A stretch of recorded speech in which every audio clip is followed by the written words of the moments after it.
그 잘못된 욕망에 대해서 예수님이 다 들으시고 끝까지 인내하면서 그들의 욕망을 바르게 가르쳐주는 그런 대목이 오늘도 계속 이어지고 있습니다. 잘못된 욕망이 무엇이었습니까? 세속적인 욕망이다, 그렇게 이야기했습니다. 그럼 이 세속적인 욕망을 어떻게 정의하여야 제대로 이해할 수 있을까? 그것은 다른 것이 아니라 하나님이 내 성공을 위하여 도구가 되는 것, 이게 바로 세속적인 욕망이다. 내가 하나님의 영광을 위하여 도구가 되기 위하여 이 땅에 태어났는데 그게 반대가 된 겁니다. 내 인생의 내 성공을 위하여 하나님만 필요했던 것, 그것이 바로 세속적인 그러한 욕망이다. 우리의 성공을 위하여 오직 하나님이 도구가 되는 그런 모습이 아니라 하나님의 영광을 위하여 내가 도구가 될 수 없을까?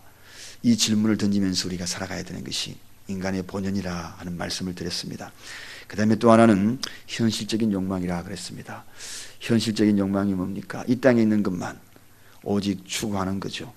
동전 뒤에 양면성이 있는 것을 알지 못하는 것, 그것이 바로 현실적인 욕망입니다. 그래서 그들이 생각하고 있었던 것이 뭡니까? 섬기고자 하는 것이 아니라 어떻게 하면 우편에 앉아서 좌편에 앉아서 섬김을 받을까? 이게 바로 현실적인 욕망이죠. 섬김은 주는 것, 그리고 섬김을 하기 위해서 이 땅에 오신 예수님의 모습과는 너무나 판이하게 다른 모습을 보았습니다. 자, 이런 잘못된 욕망들을 다 들으시고 우리 주님은 바로 책망하지 않고 조용조용 잘못된 내용에 대해서 조용조용 들으시고 차근하게 다시 이제 설명을 하는 것을 봅니다. 그렇습니다. 모르는 것은 죄가 아닙니다. 그래서 조용조용 가르쳐주고 깨닫게 만들게 하는 것이, 그리고 그것을 소중하게 다루는 것이 그게 중요하죠. 자, 오늘 예수님이 이렇게 잘못된 욕망을 다 들으시고 또 그들에게 잘못된 요청이 어떤 것인가를 또 그 자리에서 일러주는 말씀을 연장선상에서 계속 지켜보기로 하겠습니다. 사람들은 성공하기 위하여서 아침부터 저녁까지 부지런히 움직입니다. 그렇지요. 모든 걸 성공하기 위해서 그렇지 않습니까? 일터에서 열심히 무엇인가 성공하기 위하여서 다들 바쁘게 움직입니다. 그래서 그 바쁜 움직임 속에서 어느 궤도에 자기가 목표하는 대로 도달했다 할지라도 그래도 만족을 느끼지 못하는 것이 인간인가 봐요. 더 좋은 환경을 또 추구합니다. 그러다가 또 그 자리에 올라가도 또다시 추구하고, 이것이 바로 인생의 모습이에요. 그러다가 허망한 인생의 마무리, 마지막에 도달하는 것, 그게 인생이 아닌가 하는 생각이 들어갑니다. 그것이 왜 그런가? 그것은 다른 것이 아니라 오늘 세베대의 두 아들 야고보와 요한이 바로 세상의 그런 가치 판단, 그런 것을 가지고 성공하기를 구하는 그 모습을 보면 우리가 그들의 모습 속에서 우리의 모습을 발견하지 않을까 하는 생각이 들어갑니다. 그러나 예수님께서 이들의 요구가 성도가 바라고 있는 궁극적인 그러한 요구가 아닌 것을, 그런 요청이 아닌 것을 잘 아시고 이제 그 인생의 목적이, 진정한 목적이 무엇인가를 깨우쳐주는 그러한 모습이 오늘 소개가 되고 있습니다. 자, 오늘 이 야고보와 요한이 그럼 도대체 그들이 어떤 요청이 잘못되었는지, 그리고 그 잘못된 요청을 예수님이 어떻게 깨우쳐 주시는지 한번 살펴보도록 합니다. 오늘 본문에도 38절에도 소개되고 있습니다만 예수님이 그들에게 뭐라고 얘기합니까? 너희가 구하는 것을 너희가 알지 못한도다, 그렇게 소개합니다. 알면 이렇게 안 할 텐데 모르니까 그렇게 이야기하는 거다, 그렇게 예수님이 이야기합니다. 그들의 요구가 무엇이었나요? 알지 못하는 요구, 즉 무지의 산물이었다는 것입니다. 여러분, 믿음도 잘 알고 믿어야죠. 모르고 믿으면 허망해질 수 있습니다. 그래서 줄을 열심히 섰는데 한참 줄 서 있다 보니까 그 줄이 아니었다. 열심을 가지고 그 줄에 서서 입장을 다 하는 걸로 생각하고 있었는데 그 줄이 아닙니다. 저 줄입니다. 그러면 여러분 얼마나 허망하겠습니까? 그래서 잘못된 것들은, 잘못된 믿음은 잘 수정해야 합니다. 반듯하게 수정해서 내가 지금 가고 있는 이 믿음의 길이 잘못된 것인지 잘못되지 않는 것인지 항상 말씀의 등불에 늘 조명을 해봐야 돼요. 말씀의 거울에 나를 비춰보기도 해야 하는 것입니다. 결국은 야고보와 요한이 영적인 무지, 영적인 무지로 인하여서 이런 일들이 일어나고 있거든요. 그들에게 필요한 것은 오직 현실적인 현실의 출세였습니다. 그래서 현실 이것만 있는 줄 알고 있기 때문에 현실의 출세만 그들의 목적이 전부였던 것입니다. 그래서 너희가 구하는 것을 예수님이 너희가 잘못 알고 있구나, 잘못 알고 있구나, 그렇게 이야기하는 겁니다. 허망한 그것이 바로 현실의 목적이 어디에서 오는가? 인생은 현실의 목적을 두게 되고 살아갈 때에 마지막에 잡았던 그 모든 줄이 썩은 새끼줄처럼 느낄 때가 참 많죠. 마지막에 그렇게 마무리를 하는 인생이 참 많습니다. 그래 푹 붙들어갔는데 마지막에 잡아당기니까 내가 이제 가야지 하는 그때는 썩은 새끼줄이 되고 마는 거죠. 그들이 갖고 있는 야망이 바로 그런 것이었습니다. 그래서 야망과 신념은 자신만을 위한 것입니다. 현실적인 것이에요. 그런데 신앙은 뭔가? 하나님 우선에 두는 거죠. 하늘나라에 소망을 두는 것입니다.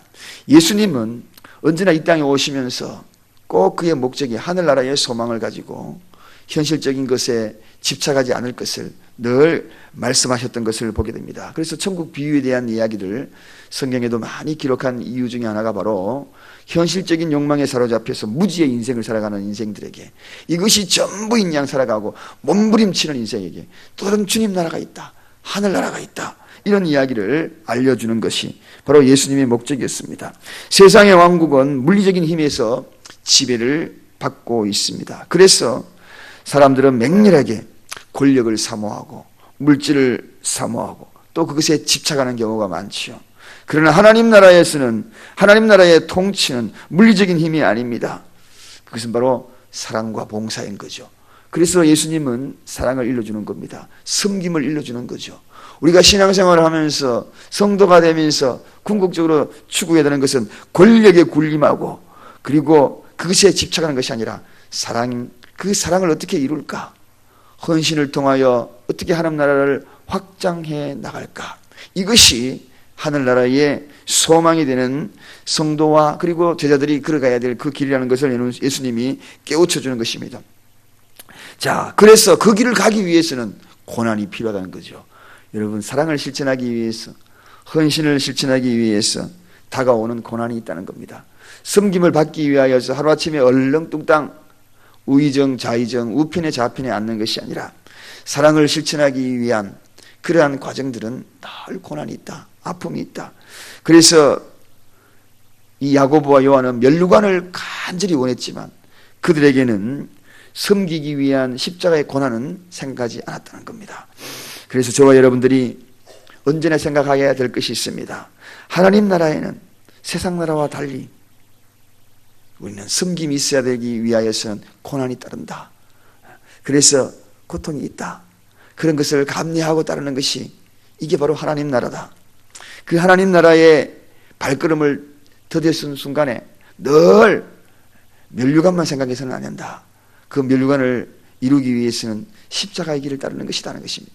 예수님이 그래서 오늘 제자들에게 자신만만하게 요구하는 그들에게 부탁한 일이 무엇입니까? 저희에게 내가 마시는 잔을 마실 수 있느냐 하고 질문을 하는 거죠. 그리고 내가 받을 그 세례를 너희가 받을 수 있는가? 그 질문하는 겁니다. 여러분, 잔이 뭡니까? 여기 이 잔이라는 것은 바로 고난을 상징적으로 의미하는 겁니다. 내가 마실 이 잔을 너희도 마실 수 있느냐 하는 이 질문이죠. 사랑하는 여러분, 오늘도 예수님이 이 질문을 던질 때에 기꺼이 주님, 제가 그 잔을 마실 수 있습니다 라고 대답할 수 있는가? 또 예수님이 질문을 두 번째 던지죠. 세례 역시 바로 고난의 상징입니다. 십자가의 그분과 함께 못 박히는, 그리고 죽음을 상징하는 것이 물에 잠기는 것입니다. 씻고 죽는 것입니다. 이게 바로 결국은 뭡니까? 고난을 상징하는 거죠. 사랑하는 여러분, 그래요. 우리가 신앙생활 할 때에 언제나, 어제 제가 수요일날 말씀을 드렸던 것처럼 편안하게 신앙생활하는 것은 주님이 싫어하는 것 중에 하나다. 편안하게 하는 것이 아니라 마음의 평안을 가지는 것은 중요하지만 나는 편안하게 해야 되겠다. 편안하게, 모든 것이 편안하게. 그래서 편안을 추구하는 것은 예수님이 가장 싫어하는 것이다. 신앙생활 나는 편안하게 해야 되겠다. 그냥 왔다리 갔다리 편안하게 해야 되겠다. 이게 아니죠. 섬김을 통하여 그 누군가를 섬길 때는 때로는 힘이 든 겁니다. 고통이 있는 거지요. 섬김을 통하여 때로는 그럴 때에는 아픔이 있는 겁니다. 우리 주님이 가장 싫어하는 것, 편안한 것. 그래서 오늘 이 새벽에 여러분 왜 깨우셨나요? 편안을 깨트리기 위해서 주님 주시는 그 잔을 나도 마실게요. 주님 지신 그 십자가, 그 세례도 나도 받을게요 하고 오늘 이 새벽에 깨운 겁니다. 그냥 누워서 천장 보고 그냥 조용히 기도하면 될 텐데 왜 이렇게 오늘도 이 새벽에 이렇게 힘들게 올라오신 것입니까? 그것은 다른 것이 아닙니다. 편안을 깨트리는 거죠. 십자가를 지겠다는 것입니다. 그분이 마셨던 그 잔을, 그것을 마시겠다는 것입니다. 여러분, 그래서 우리가 어떤 일들을 큰 소리 치면서 자신만만하게 할 수 있다, 나는 할 수 있다. 근데 오늘 제자들이 오늘 한 이야기가 뭡니까? 마실 수 있느냐? 근데 할 수 있다 이렇게 이야기합니다. 주님, 우리도 할 수 있습니다. 그런데 이 할 수 있다는 것을 잘 고민을 해야 합니다. 대답도 여기에 제자들이 할 수 있다는 것은 어떻게 할 수 있다라고 대답한 겁니까? 자기 힘으로 할 수 있다는 저 신념이 할 수 있다고 이렇게 고백하는 거예요. 그러나 우리가 신념으로 할 수 있는 것은 넘어집니다. 따라갈 수 없습니다. 잔을 마실 수 없습니다. 신념으로 하겠다는 베드로도 모두가 다 뒤돌아서서 도망자 배신자가 된 겁니다. 역시나 오늘 이 제자들도 마찬가지죠. 여러분, 믿음은 신념으로 가지는 것이 아닙니다. 오늘 여기에 우리가 할 수 있다라고 고백되어야 되는 것이 뭘까요? 그래서 너무나도 잘 알고 있는 빌립보서 4장 13절에 내게 능력 주시는 자 안에서 내가 할 수 있다. 그 고백입니다. 이게 바로 믿음인 거예요. 이게 바로 믿음인 거예요. 내가 잔을 마시겠다라고 당당히 수 없는 많은 믿음의 사람들 오늘 아침에 그런 고백을 합니다. 그러나 인간은 또 무너질 거예요. 그러나 내게 능력 주시는 자 안에서 내가 할 수 있다. 이 고백을 했던 사람들, 그들은 순교자의 길을 갈 수가 있는 것입니다. 오늘 하루 잔을 마실 수 있는 겁니다. 그 십자가를 지고 주님을 따를 수 있는 것입니다. 여러분, 인본주의가 뭐냐? 한마디로 이야기하면 내가 할 수 있다는 것입니다. 그러나 신본주의가 뭐냐? 능력 주시는 자 안에서 내가 할 수 있다. 이것의 차이인 것입니다. 신념은 무너질 수 있지만 믿음은 무너지지 않는 것입니다. 신념은 깨트려질 수 있지만 믿음은 깨트려질 수가 없는 것입니다. 이게 바로 오늘 우리가 가져야 될 이 자세. 오늘 이 제자들은 잘못된 요청에서 잘못된 결단이 뭡니까? 신념으로 결단하는 것입니다. 사랑하는 여러분, 우리는 오늘 이 새벽에도 믿음으로 결단하는 시간이 되기를 원합니다.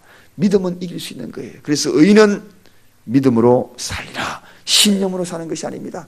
세상 사람들이 가지는 모든 사상, 철학, 굳건한 의지, 그 모든 것은 다 신념으로 이루어 나가는 것이지만 우리의 믿음의 사람들은 우리가 할 수 있는 것은 의인은 믿음으로 살리라. 믿음으로 이루어가는 것입니다. 차원이 다른 것입니다.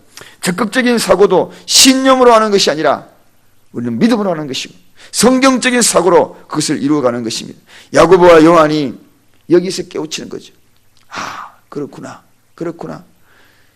주님이 일러주시는 이 말들을 깨우치고 이후에 그들이 돌아가야 될 그 길들을 알게 됩니다. 잔과 세례를 제대로 마시지요. 야고보는 최초의 순교자가 되고, 그리고 요한은 고통과 고난을 받으면서 저 밤모섬에 유배되어서 마지막 일생을 마치면서 요한계시록을 집필하며 인생을 마치는 그러한 사람들이 됩니다. 자, 오늘 우리가 잘못된 요청을 했던 이 야고보와 요한에서 주님이 너희가 내 잔을 마실 수 있느냐? 그럴 때 네, 내가 마실 수 있습니다. 신념으로 대답했던 그들에게 믿음으로 대답할 것을 오히려 깨우쳐 주시고 일러주셔서 결국은 그들의 인생이 새로운 변화를 도전받고 나아가는 삶으로 나아가는 이 두 제자를 보면서 오늘도 신념으로 오늘 새벽 예배에 올라가야지. 이 새벽에 신념으로 내가 기도해야지. 내 의지로 기도해야지. 그것에서 믿음으로 기도하는 이 시간이 되기를 원합니다. 오늘도 새벽 동산에 올라온 여러분들을 진심으로 환영합니다. 믿음으로 살아가고 의인은 믿음으로 살리라. 믿음으로 살리라. 기도하겠습니다.